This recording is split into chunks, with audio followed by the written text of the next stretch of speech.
예수님께서 어린아이들을 많이 사랑하셨지요. 예수님은 공평하게 사랑을 주셨지만 여러분 표현하시는 방식은 늘 달랐습니다. 그렇죠? 예수님께서 아이들에게 사랑을 표현하는 방식은 어떤 거였어요? 가까이 오도록 하셨고 무릎 위에 앉히셔서 성경 이야기들을 해주시고 그들과 함께 이렇게 그들의 수준에 맞춰서 이 아이들의 수준에 맞춰서 예수님은 하시는 그런 사랑하신 많으신 그런 분이었습니다. 예수님께서 이 어린아이들을 너무나 예뻐하셔서 그런지 어른들을 가르치실 때도 이 어린아이들을 예를 들어서 설명을 하셨지요. 어린아이와 같이 되지 않으면 결단코 어디에 가지 못해요? 천국에 가지 못할 것이다 라고 말씀하신 만큼 예수님은 어린아이들을 보시면서 굉장히 중요한 무언가를 가르치시고자 하셨습니다. 어린아이들에게 있는 특징이 몇 가지가 있겠습니다만 그중 하나는 그리고 이 아이가 이렇게 예뻐 보이고 아름다워 보이는 것 중에 하나는 어쩌면 어른들이 잃어버린 순수함을 아직 가지고 있기 때문인 것 같아요. 그렇죠? 우리 아이들은 참 순수합니다. 어른들은 어때요? 마음이 복잡하죠. 계산이 많습니다. 셈법이 늘 있어요. 심지어 관계를 누군가와 맺는데도 친구 관계에서도 계산을 하고 심지어 누구요? 가족 관계에도 계산을 하고 나 빼고는 다 계산의 대상이 될 때가 있지요. 근데 어린아이들은 그렇지 않습니다. 우리 아리아가 태어날 때 계산해서 태어났나요?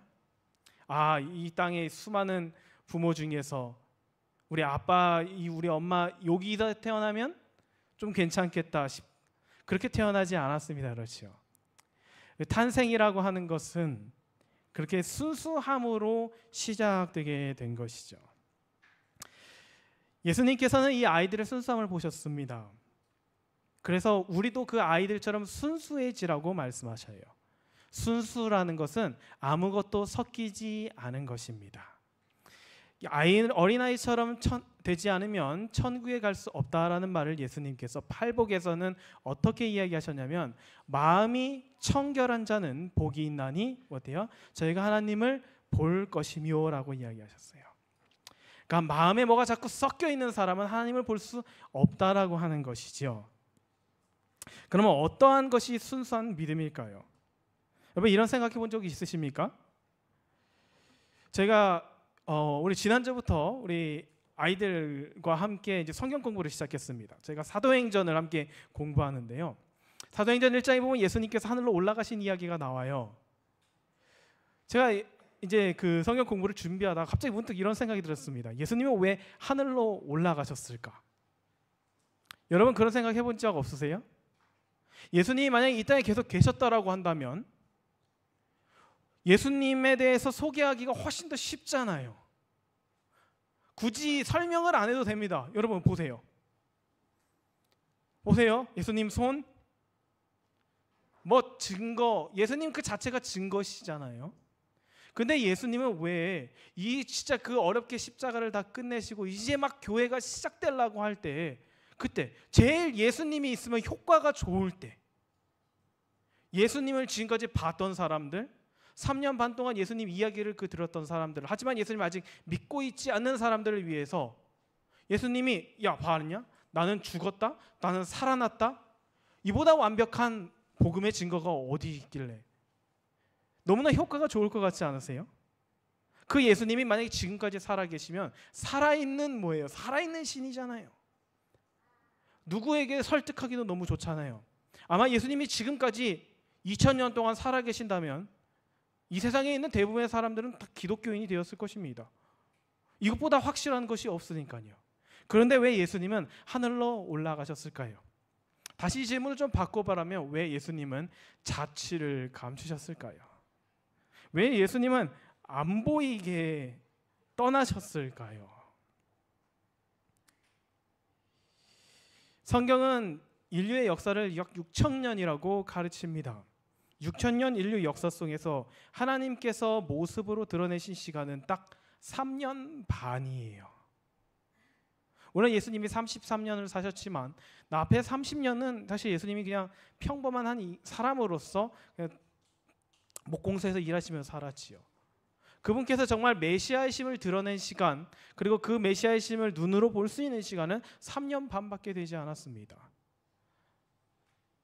6천년이라는 시간 동안에서 3년 반 동안만 하나님께서 그분의 모습을 사람들에게 직접 보여주셨어요.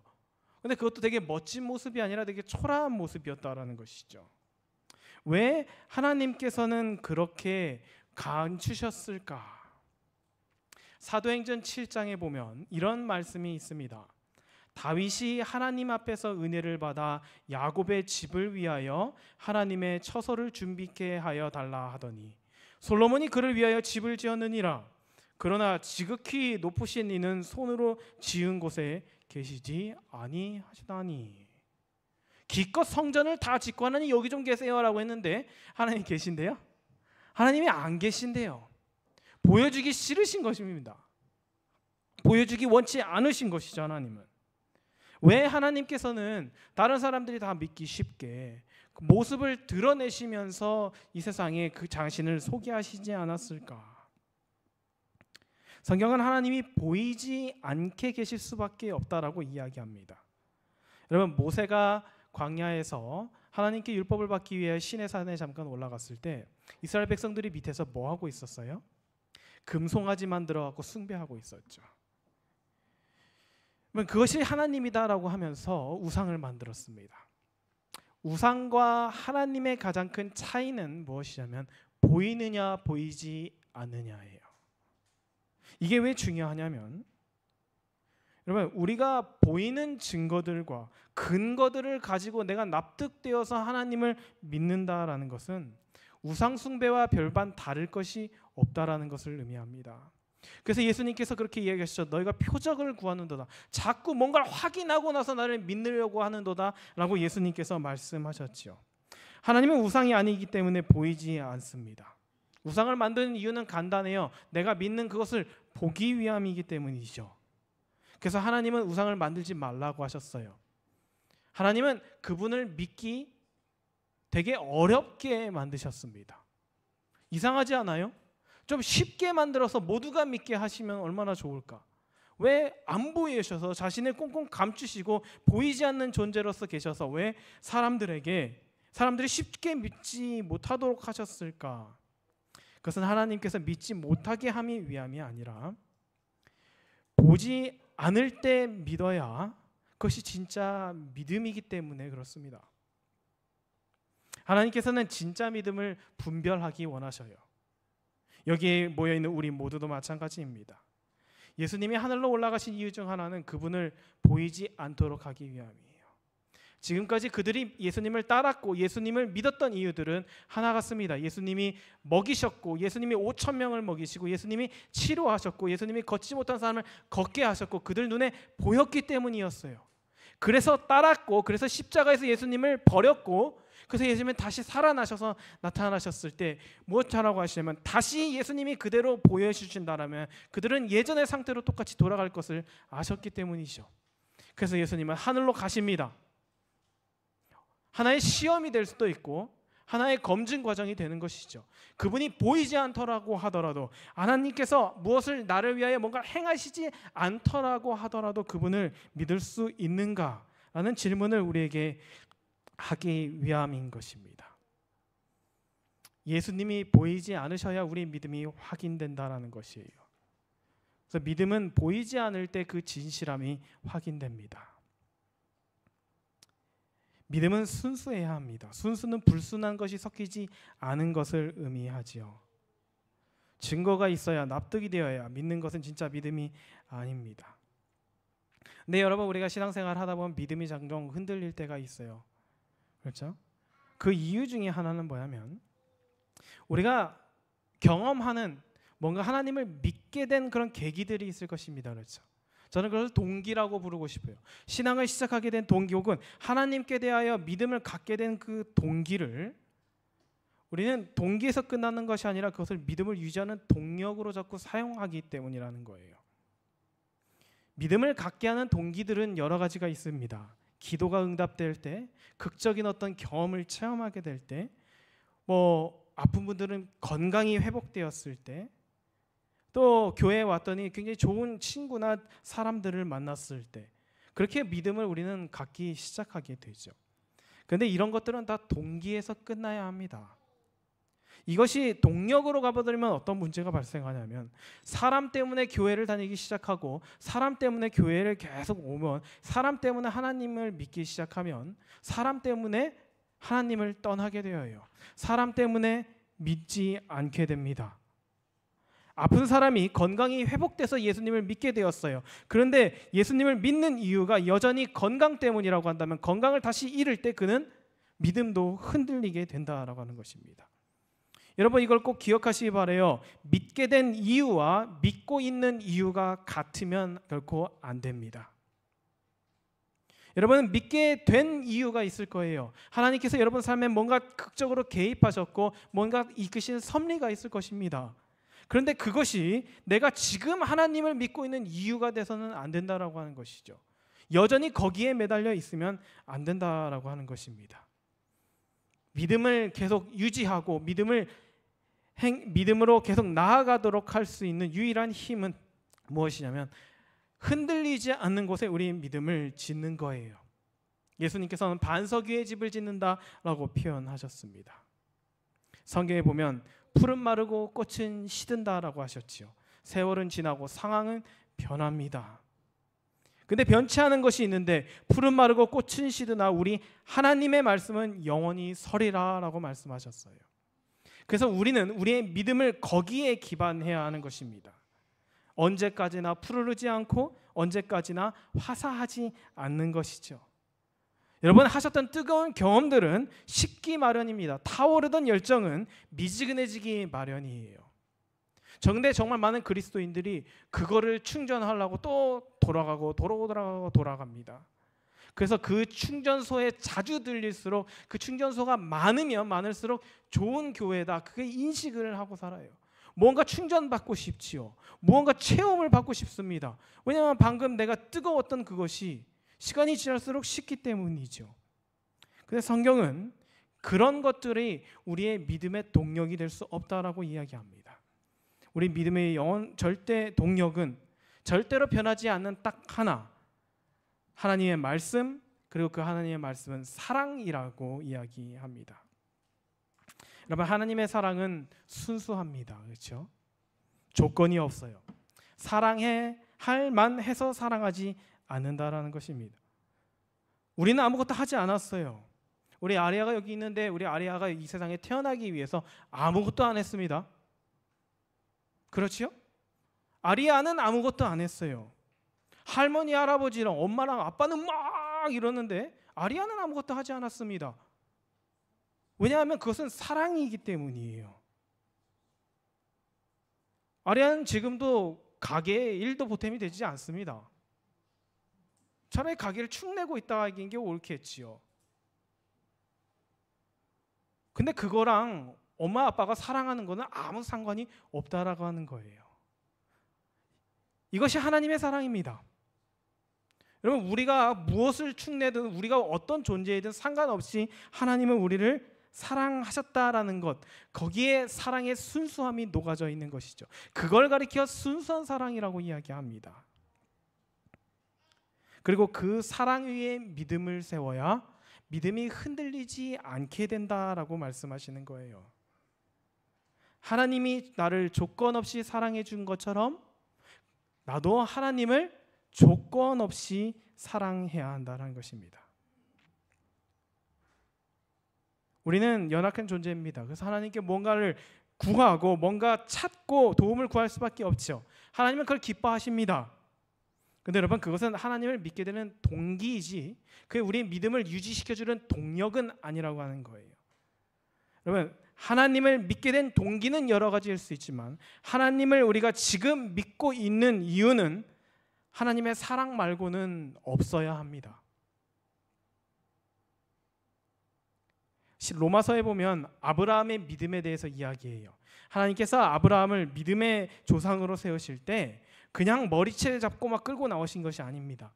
하나님 막 동기부여를 해주셨어요. 야, 내가 주는 땅으로 가면 단지 너가 지금 이런 삶을 사는 것이 아니라 더 부유해질 것이고 더 좋은 삶을 살 것이고, 근데 그보다 더 중요한 건 내가 너에게 후손을 주겠다.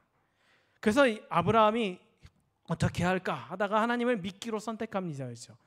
그것도 하나님께서 믿음이라고 하셔요. 근데 그거는 동기입니다. 동기. 하나님을 믿게 된 동기죠. 하나님이 그렇게 하셨네? 그러면 그 믿음대로 한번 가보는 것입니다. 아브라함의 일생에서 하나님은 많은 동기들을 주십니다. 약속도 해주시고 위기에서 건져주시고 아이를 가질 수 없는 상황에서도 아이를 주시고, 그때마다 하나님은 아브라함이 순종한 그 모습을 믿음으로 여기셨다라고 이야기해요.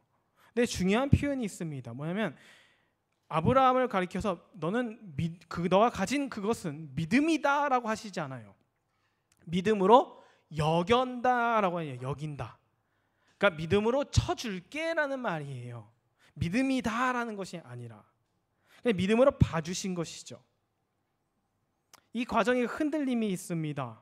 그래서 길이 보이지 않으면 흔들릴 수밖에 없는 것이죠. 그래서 막 먹을 게 없어지고 막 가뭄이 찾아오니까 할 때 애굽에도 가봅니다. 거기서 큰일 날 뻔했죠. 그리고 또 막 아내를 누이라고 이야기했다가 아내를 뺏길 뻔도 하고, 그 다음에 또 시간이 지나도 아이가 나오지 않자 하갈이라는 다른 여자와 결혼을 해서 어떻게든지 뭔가 해보려고 합니다. 여러분, 그게 아브라함이 처음에 가졌던 믿음이에요. 그런 믿음을 뭐라고 이야기하냐면 성경은 의롭다 여겨지는 믿음입니다. 그냥 그것도 믿는 걸로 해줄게. 근데 그게 믿음은 아니에요. 믿음이라고 해주시는 거지 그것을 진짜 믿음이라고 하지는 않습니다. 그래서 하나님은 그 과정들을 겪으면서 성장시키시는 거예요. 그래서 아브라함이 하나님께 이것이 믿음이라고 인정받는 순간이 찾아오는데, 그것은 뭐냐면 사랑하는 아들 이삭을 모리아 산에서 하나님께 제물로 바친 명령에 순종하기 위하여 칼로 찌를 때였습니다. 그때 하나님께서 뭐라고 하셨냐면 그만! 이제 내가 알겠다. 그 말은 다른 말로 하면 너가 나를 믿는지, 너가 나를 왜 믿는지 알겠다. 아브라함은 망설이지 않았습니다. 그는 하나님을 사랑하는 것이 전부였어요. 그가 하나님께 더 이상 받을 것도 기대하지 않았고, 그는 뭔가를 받았기 때문에 하나님을 사랑한 것도 아니고, 하나님께서 뭔가 더 주시겠다고 약속해서 사랑하신 것도 아니고, 자기가 그토록 바라던 그 모든 것을 다 가져가신데도 사랑한다라고 고백합니다. 그래서 칼을 높이 쳐들지요. 그리고 찌르려고 할 때 하나님께서 뭐라고 하셨냐면 그것이 믿음이다라고 이야기하셔요. 한 방송에서 이렇게 실험을 하는 것을 본 적이 있습니다. 우리 아리아도 한번 시도해 보면 좋을 것 같은데, 어떤 실험이냐면 이제 장치가 좀 필요해요. 한 큰 이렇게 테이블이 놓여져 있어요. 그리고 거기에는 유리로 덮여져 있습니다. 그런데 그 테이블 끝과 끝 가운데 사이에 아기 입장에서는 굉장히 낭떠러지기처럼 보일 수 있는 깊이 푹푹 패인 공간이 있어요. 근데 유리로 덮여 있기 때문에 실제로 떨어지지는 않죠. 하지만 아이가 어떻게 해요? 그것을 보면 겁을 먹을 만큼 깊은 공간이 있습니다. 1살짜리 어린 아이들 그 위에다 테이블 위에 올려놓고 엄마가 맞은편에 앉아서 그 아이를 이렇게 오도록 합니다. 근데 아이가 이제 서서 가지 않잖아요. 이게 엉금엉금 기어서 가니까 엄마도 보고 밑에도 보고. 근데 이거 딱 가다가 멈추는 거예요. 왜요? 유리 아래로 낭떠러지가 보이기 때문이죠. 아이가 어떻게 할까 하다가 망설입니다. 그러다가 처음에는 돌이켜요. 그 다음에 두 번째 시도에 들어갑니다. 근데 이 두 번째 시도는 조금 더 달라요. 이번에는 엄마가 아주 환하게 웃으면서 아이를 계속 바라봅니다.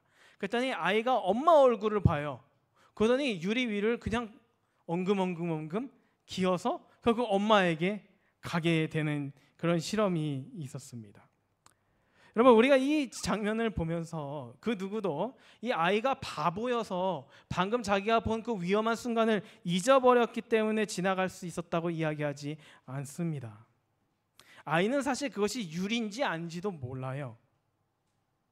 하지만 아이가 그렇게 자기가 얼마 전까지 방금 전까지 자각했던 그 위험을 전혀 개의치 않고 그냥 아무것도 못 본 상태인 것처럼 엄마에게 갈 수 있었던 것은 엄마와 시선을 마주했기 때문이에요. 엄마를 바라봤기 때문에 거기를 지나갈 수 있었다라고 하는 것이죠. 제가 이런 생각을 해봤습니다. 만약에 이걸 어른 버전으로 만들어 놓고 시도를 한다고 한다면 밑에다가 그냥 낭떠러지기 수준이 아니라 무슨 가시 같은 거를 갖놓고 아주 얇은 유리를 펼쳐 넣어서 실제로는 사람의 몸무게를 견딜 수 있지만 막 금도 좀 가게 이렇게 그려놓고 해서 그래서 저를 위에다 올려놓고 저희 어머니께서 저보고 오라고 하신다라고 한다면 나는 과연 갈 것인가? 만약에 여러분 그 중국에 참 많은 것 같아요. 그 유리로 만든 다리 보신 적이 있죠. 막 거기서 뭐 사람들이 막 시도도 합니다. 얼마나 튼튼한지 뭐 망치로 해머로 깨보기도 하고 뭐 자동차를 올라가기도 하고 그렇죠. 근데 그런 것이 아니라 그게보다 더 얇고 더 위험해 보인다라고 한다면 그러면서 이제 엄마가 막 설득을 해요. 야 와봐 나도 와봤어. 나도 가봤어. 근데 막 금이 가 있어요.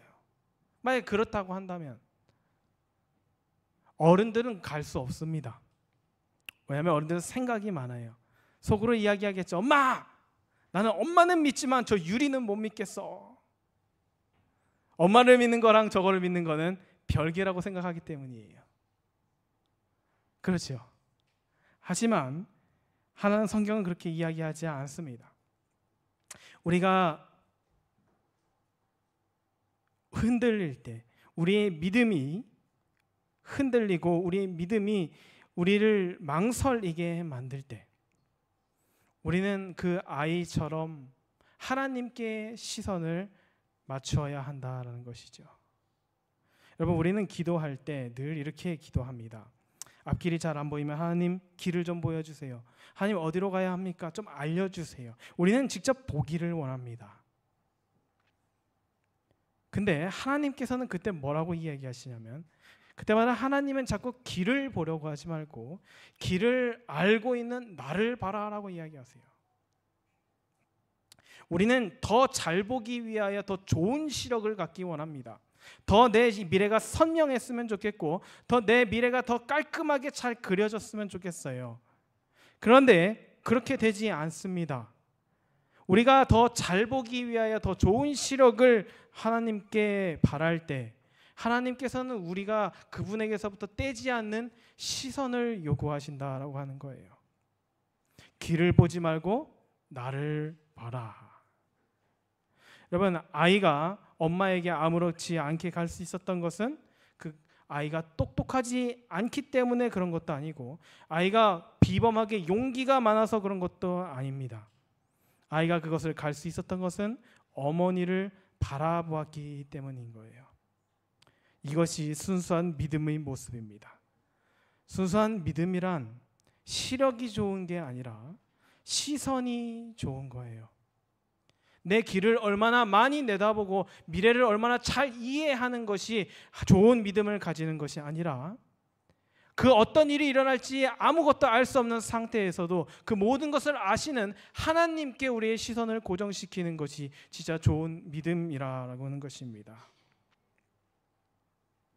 그래서 우리는 늘 보이지 않는 순간 알 수 없는 두려움이 우리 가운데 찾아올 때 우리는 하나님이 내시는 길을 구하는 것이 아니라 길을 내시는 하나님을 구해야 한다라는 것입니다. 하나님을 믿는 목적을 이유를 하나님이 사용하시는 수단에 두지 말아야 하는 것이죠. 사랑도 목적도 이유도 없는 대상에 대한 순수한 믿음, 그 순수한 사랑에 우리의 믿음을 세워야 하는 것입니다. 여러분 우리는 스스로 100% 순수한 믿음을 가질 수 없습니다. 만약에 믿음이 여기서부터 여기까지라고 한다면 우리는 한 이 정도에 머물러 있을 거예요. 그리고 우리는 여기에 도달하기 위해서 어떤 것들을 요구하냐면 하나님께 자꾸 보이는 증거들을 요구합니다. 하나님 이렇게 되면요, 이렇게 되면요, 이렇게 되면 제가 여기까지 갈 수 있을 것 같습니다. 그것은 우상숭배와 마찬가지예요. 내가 보일 때마다 나아가는 것은 그것은 우상숭배자들도 할 수 있는 것입니다. 우리는 이 아래에 있는 우리의 믿음과 하나님께서 제시하시는 표준 사이의 이 공간을 우리는 조건이 아니라 겸손한 마음으로 채워야 합니다. 하나님께 나아가 겸손하게 고백하는 거예요. 하나님, 저의 믿음은 여전히 순수하지 못합니다. 하나님이 기도를 들어주시면 믿는 것 같고 기도를 안 들어주시면 삐지기도 하고 토라지기도 하고 또 내 멋대로 하는 그런 사람입니다. 항상 증거를 원하고 조건을 하나님께 내세우고 그렇게 하는 사람입니다. 하지만 하나님, 그 공간을 주님께서 채워주시기를 원합니다 라고 고백할 때 하나님께서는 우리의 그 순수한 믿음을 보시고 나머지 그 공간을 하나님께서 채우시기 된다라고 하는 것이죠. 아브라함도 처음에는 그렇게 출발했습니다. 하나님이 아들을 주신다고 하시고 하나님이 자손을 주신다 하시고 하나님께서 땅을 주신다라고 했기 때문에 그렇게 믿음에 출발하게 되었지만 하나님의 인도하심에 따라 그가 한 발자국씩 나갈 때마다 그의 믿음은 조금씩 커지는 것이 아니라 조금씩 순수해지고 있었다라고 하는 것이죠. 어차피 우리가 가질 수 있는 믿음은 하나님께서 요구하시는 분량에 도달할 수 없습니다. 우리의 의지는 연약하고 우리의 생각은 늘 부족하기 마련인 것이죠. 하지만 하나님께서 보시는 것은 믿음의 크기와 믿음이 얼마나 오래되었느냐가 아니라 믿음이 얼마나 깨끗한 불순물이 없는 순수함을 지녔느냐라고 하는 것입니다. 이제 말씀을 정리하면서 우리 하나님의 자녀로서 우리 어린 아이를 봉헌하는 이 자리에 함께 하신 여러분 모두 우리 어린아이를 바라보시는 예수님께서 바라보셨던 그 순수한 믿음을 여러분 하나님께 구하시면서 이 전을 떠나게 되기를 축복합니다. 하나님께서 오늘 봉헌되어 있는 우리 아리아와 또 아리아 부모님 가정과 모든 여정에 크신 복을 주시기를 소원합니다. 함께 기도하시고 함께 신앙생활 하시면서 우리 모두 다 하늘에 함께 가실 수 있는 저와 여러분이 되길 바라면서 오늘 말씀을 마치도록 하겠습니다.